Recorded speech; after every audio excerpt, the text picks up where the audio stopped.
What's up, everybody? My name's Tito Rodriguez.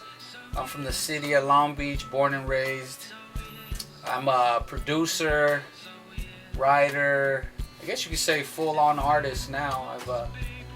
In the past, I got to produce for a bunch of acts out in Long Beach. Most of the Long Beach rap crowd, rap circle, like the Snoops, the East Siders, Goldie Loke. That whole circle I got to produce for back in the days. And then more recently, I started a band called The Pricks, and it was more of a mixture of sounds. We had some hip-hop influences. Obviously, me being the producer of it, had a lot of hip-hop influence. Also had punk rock influence. A little bit of everything in there for everybody.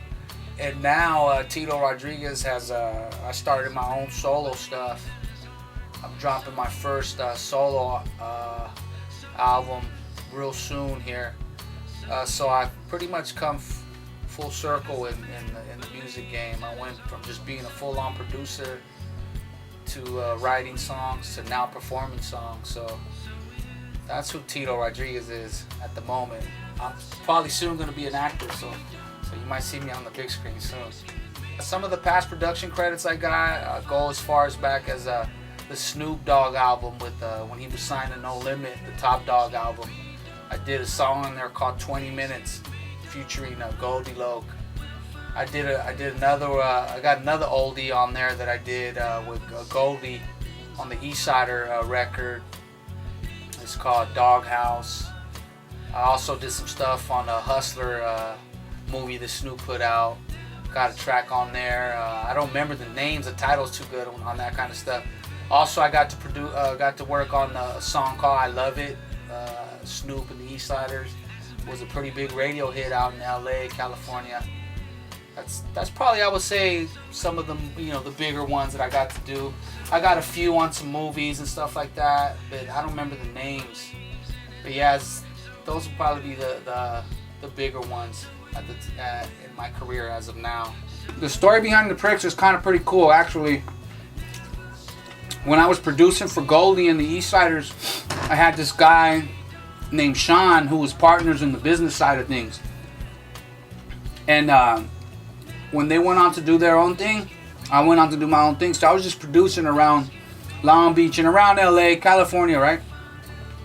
And Sean brings over these 3 white kids, and one of them was Brophy. And his idea was to make a Beastie Boys and have me produce it, do the music for it.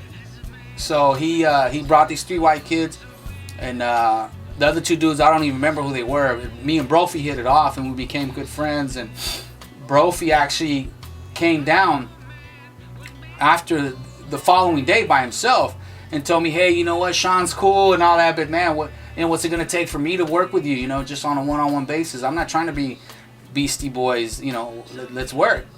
So he shows up at my house with 2 cases of Diet Coke and some candy. I remember like it was yesterday, and we just hit it off, and immediately started working with him. And he was just rapping, didn't really have no structure, didn't really know anything about the math involved in melody or any of that stuff. So kind of showed him all that, and we ended up making a bunch of songs. And then it got to a point where he was kind of like, they're asking him to perform, and we didn't know what he was gonna do and what he was gonna do. So then one day we decided, hey man, just be a group. You could be the DJ, meaning me. Well, what are we gonna call ourselves? So I said, let's call ourselves The Tide. And he started laughing at me. He was like, The Tide? That's whack. I wish we would have called ourselves The Tide now that I think about it. So he said, oh, that's whack. So then I said, what about The Pricks? And he was like, you know what? Perfect. You're a prick. I'm a prick. That's it. So that's how we came up with the name. And that's how I met him. I was introduced to him by a mutual friend who owed me money. And I was just trying to get my money back. And he brought Brophy over.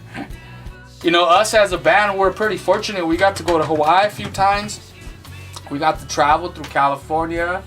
We got to go around some of the country. It's a good run. Right now, The Pricks, where we stand, pretty much I'm the only prick left in the band. In other words, you know what I mean? Everybody's kind of gone on to do other things. The drummer Yoch has a band. It's him and his girl. They do like some. I really don't know if it's like folk music or what do they call it? Indie music. Indie music, right? They're doing that, and then Brophy's a full-on family man. He's doing his family stuff, and then Chris, who's the keyboard player, he's producing. He's doing a bunch of music, a bunch of hip-hop artists and stuff like that. And then I'm doing the vocals now for my own solo thing. And if we do some prick stuff in the future, I'm gonna be the vocalist if we never get back together. In other words, Pricks as a whole, we're still alive. We'll never die, because we don't die, we multiply.